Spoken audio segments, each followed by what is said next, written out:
مصطفیٰ صلی اللہ علیہ وسلم کیا فرما رہے ہیں۔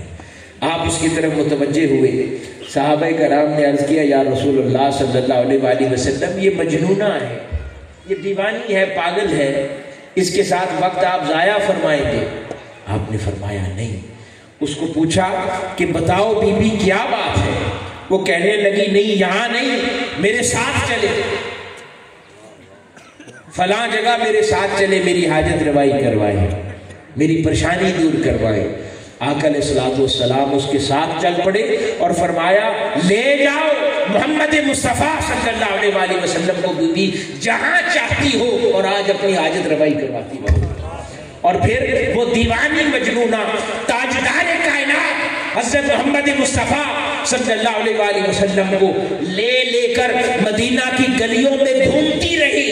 دیوانی تھی، اس کی کیا پریشانی ہونی تھی، بس وہ لے کر اپنی پریشانی کے ازالے کے لیے کبھی اس گلی میں لے کر جاتی، کبھی دوسری گلی میں لے کر جاتی، اور تاجدار کائنات صلی اللہ علیہ وسلم اس کے ساتھ تشریف لے جا رہے ہیں۔ قربان جائیں اس عظمت پر، کسی کو حقیر نہ جانا۔ اب چشم تصور سے ذرا منظر نگاہوں میں لائیں، وہ جو دیوانی تھی جس کی کوئی مدینہ میں نہ سنتا تھا، اب وہ کائنات کے تاجدار کو ساتھ لے کر چلتی پھرتی ہے، تو سوچئے اپنی نگاہوں سے وہ لوگوں کو کیا کہتی ہوگی، میری نہ سننے والوں، مجھے پاگل جاننے والوں، مجھے دیوانی مجنونہ سمجھنے والوں، آج دیکھو کائنات کا تاجدار میرے ساتھ میری حاجت روائی کے لیے چل رہا ہے۔ یعنی اس حقیر کو جسے سب حقیر جانتے تھے، ایک لمحے میں تاجدار کائنات صلی اللہ علیہ وسلم نے اس کو عزت کے مینار پر بٹھا دیا، عظمت کے مینار پر بٹھا دیا، کسی کو حقیر نہ جانا۔ ایک اور دیوانی تھی، درویش تھی، افریقن خاتون تھی، وہ مسجد نبوی میں جھاڑو دیا کرتی تھی۔ ایک روز اس کا انتقال ہو گیا، اگلی صبح تاجدار کائنات صلی اللہ علیہ وسلم، رات کو ہی صحابہ کرام نے اس کی جنازہ پڑھا کر تدفین کر دی۔ آقا علیہ الصلوۃ والسلام صبح بیدار ہوئے، دیکھا کہ وہ خاتون نظر نہ آئی صفائی کرتے۔ صحابہ کرام سے پوچھا کہ وہ بی بی کہاں ہے؟ عرض کیا یا رسول اللہ صلی اللہ علیہ وسلم اس کا تو رات کو انتقال ہو گیا تھا، آپ آرام فرما رہے تھے، آپ کو ہم نے تکلیف نہیں دی اور ہم نے دفنا دیا، آپ جلال میں تشریف لے آئے۔ آپ نے فرمایا تم نے اس لیے کیا کہ اسے حقیر جانا، کہ وہ صفائی کرتی تھی؟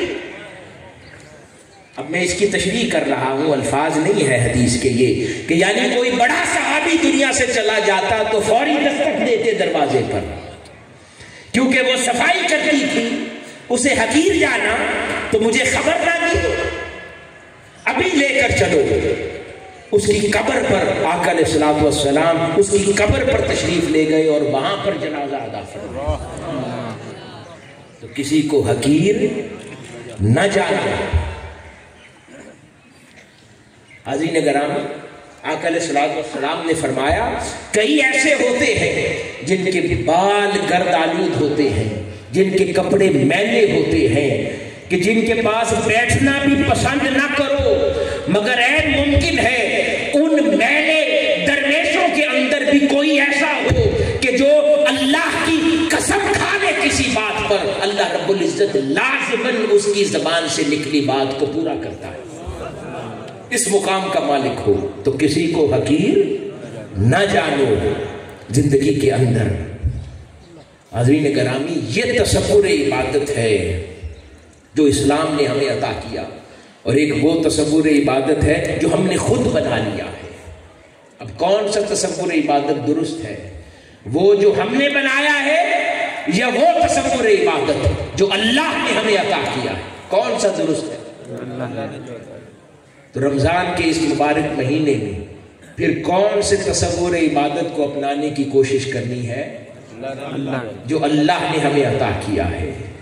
اور وہ تصور عبادت صرف نماز، روزے یا صلاۃ التراویح پر منحصر نہیں ہے، بلکہ یہ وہ تمام امور جن کا ذکر کیا اور تنگی وقت کی وجہ سے جن کا ذکر نہ کیا، ان تمام امور کو اپنی زندگی میں داخل کرنا اور اس کو عبادت کا درجہ ہی دے کر قطع رحمی سے پرہیز کرنا، والدین کا احترام کرنا، حق اور سچ کہنا، جھوٹ نہ بولنا، جھوٹی گواہی نہ دینا، خیانت نہ کرنا، کسی کا مال نہ کھانا، کسی مسلمان کو یا کسی بھی انسان کو نقصان نہ پہنچانا، کسی کو گالی نہ دینا، کسی کی حق تلفی نہ کرنا، وعدہ بے وفا نہ کرنا، وعدے نبھانا۔ اس کے ساتھ پھر نماز، روزہ، حج، زکوٰۃ، ان تمام امور کی انجام دہی، پھر عقیدے کی صحت، اللہ کے رسول کی غلامی، محبت، اور پھر اللہ کی محبت، پھر ایثار، خیرات، مال۔ پھر مال کن میں؟ سب سے پہلے رشتہ داروں میں۔ انسان سارے جہاں میں خیرات کر لیتا ہے، رشتہ داروں میں نہیں پیسہ بٹتا، کیونکہ وہاں شریکہ ہوتا ہے۔